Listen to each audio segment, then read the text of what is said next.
What's up, you guys? It's Matt here. So I think a lot of people in the live stream are asking me sort of the same questions about Terra Luna Classic with this new year and how people are taking it. There's some great news or rumors that's going around with Coinbase and seeing proposals and seeing different things that a lot of people are excited about with Terra Luna Classic that I don't know why someone would really bring up this, but it's a great question, right? With everything that has happened within the Terra Luna Classic community from the beginning of, it falling, right? From when it started to crash, from where the crash hit its bottom to where things started to look like things were up. And even the levels of all of the different proposals that were created, all the different people that have come and gone. um, is my confidence still there? Is my confidence low with Terra Luna Classic? And I'll state right now that my confidence is not gone with Terra Luna Classic, but I will explain exactly where it is in this video. Now, this shouldn't be a video of showing a lot of B-roll. It should be a video of me just talking to you guys, explaining exactly where my confidence level is, because as a person that does, uh, um, you know, kind of hold himself strong in this Terra Luna Classic community, being one of the first people, if not the first person, to invest at the bottom of Terra Luna Classic and see it as an opportunity versus, a falling knife and staying away from it. Um, I feel as though it's only right for me to come out and say exactly where my confidence is and instill some confidence in some other people that have invested into it, maybe a little bit higher than I did, but it's still lower than where this current price is. So they have a larger increase. So, guys, before we get started, make sure you guys hit the like button, hit the subscribe button, hit that notification bell for more of these videos. Also, make sure you guys check out some of the links down below. It does help out the channel. And if you guys want to follow me on Twitter at Perry8K, you can follow me there. Don't forget about my links in the description. It does, help out the channel in a huge way, which is, my Twitter, my TikToks, as well as my Patreon, which I just started to post to a lot. I just started to post to again after, Harper's been home with me for, pretty much over a week for the full holidays. And it's always tough to be able to post in a lot of those times because, have to feed her lunch, feed her breakfast, all those different things, all the daddy duties that I have to do. Um, but let's go ahead and talk about Terra Luna Classic. Let's have this discussion because this is a big question. Is there lost confidence? Have I lost any confidence in Terra Luna Classic from the beginning when I first invested into it? Well, in order to understand that, let's break down where I came from, what I saw in the actual opportunity, and where things have gone since then.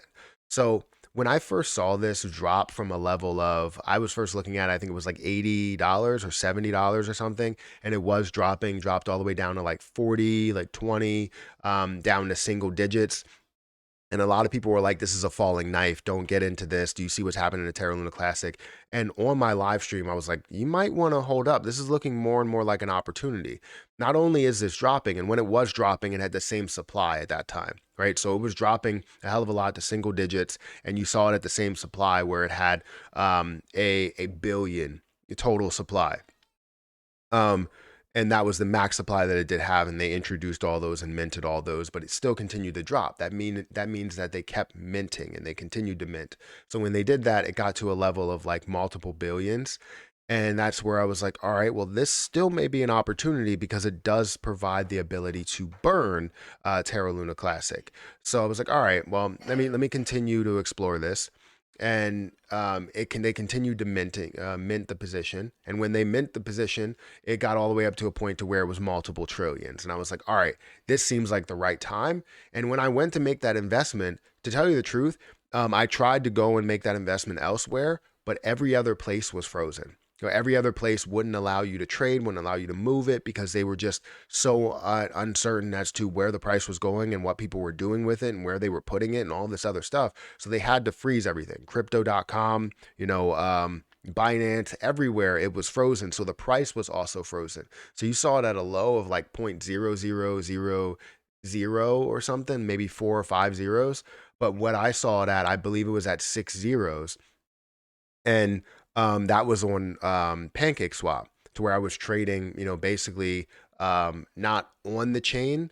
I was trading on the Binance Smart Chain, but it wasn't like on a specific like exchange or anything like that. So I guess you can say that PancakeSwap isn't exchange because you're exchanging tokens, but it wasn't frozen there. So I was able to buy it, bought it for a very cheap price, $43, bought me like 60 something million, 65 million or something like that. I can't remember exactly how much it was, but I know it was $43. Um, and I made out really, really good in the deal. Turned that $43 into a high of like 30 plus $1,000, which it sounds insane, but it did happen. So that instilled a bunch of confidence when I did see all of that happen. I was taking profit and all of that stuff. But I don't want to bore you with this story. So as we started to go on, we could see that things were being developed. We can see that people were coming on as more like in the leadership roles as in the Terra Rebels.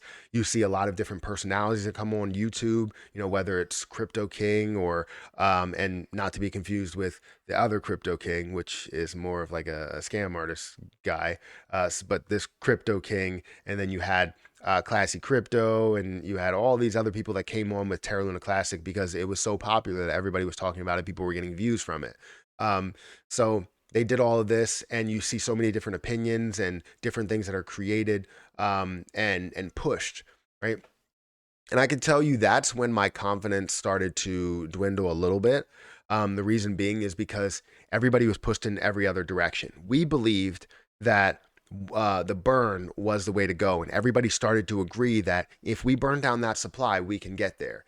Then you started to get pushed with utility, where utility was the most important piece, and utility was at the forefront. And if we did not create utility, we would not have volume for burns. However, that pushed recovery or pushed the ability to save this project on the back burner, right? Because the idea in the beginning was like, hey, let's save this project first, then we can build utility. Because the project is not going to be anything if we do not save it, if we do not get it back to where it's supposed to be.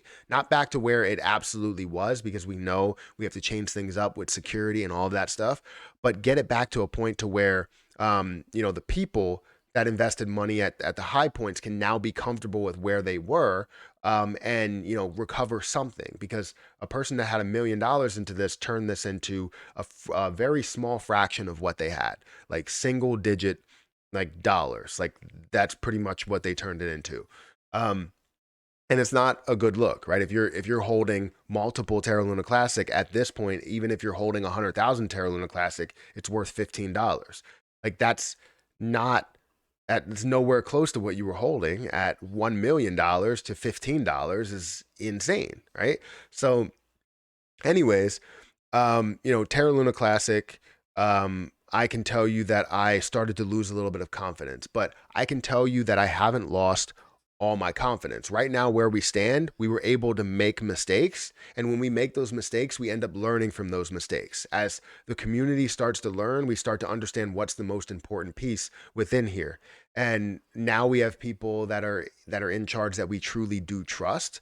And that does make up for a lot of what we've seen in the past, where now we have a select group of people that's in that leadership role, and then the community that's behind it that really can agree exactly with what they are saying here. Now we will have disagreements, we will, um, but to see where we've come from, and where we are now, it's not saying like price wise we have to be at a crazy rate or crazy level.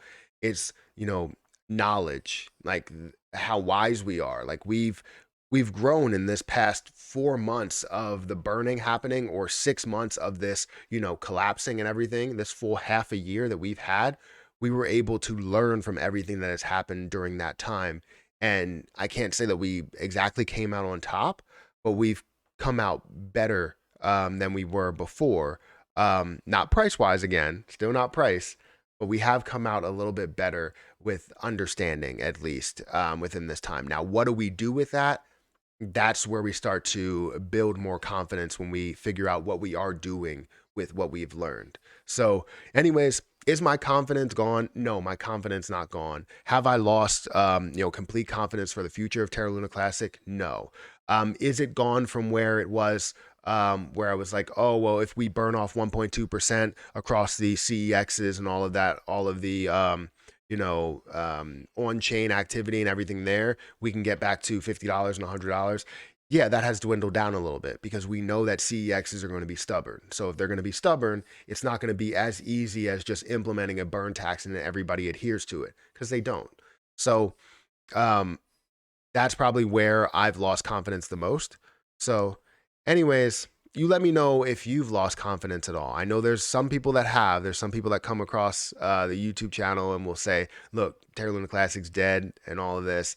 And it's only because it has dropped so much. But you could say the same thing about Bitcoin and Ethereum and ADA and Solana and BNB and BUSD. Well, not BUSD. That's actually the same. Um, but anyways, things that are not stable coins. Hopefully stable coins don't collapse. That'll be ridiculous. That's a whole nother topic. Anyways, guys, hit the like button, hit the subscribe button, hit that notification bell for more videos like this one. Thank you for coming to my TED Talk. I greatly appreciate it. It's not actually a TED Talk, but if you guys want to follow me on Twitter, follow me on Patreon, feel free to follow me there. On my other channels, follow something over there. But I'm going to get out of here and I'll catch you guys in the next video. See ya.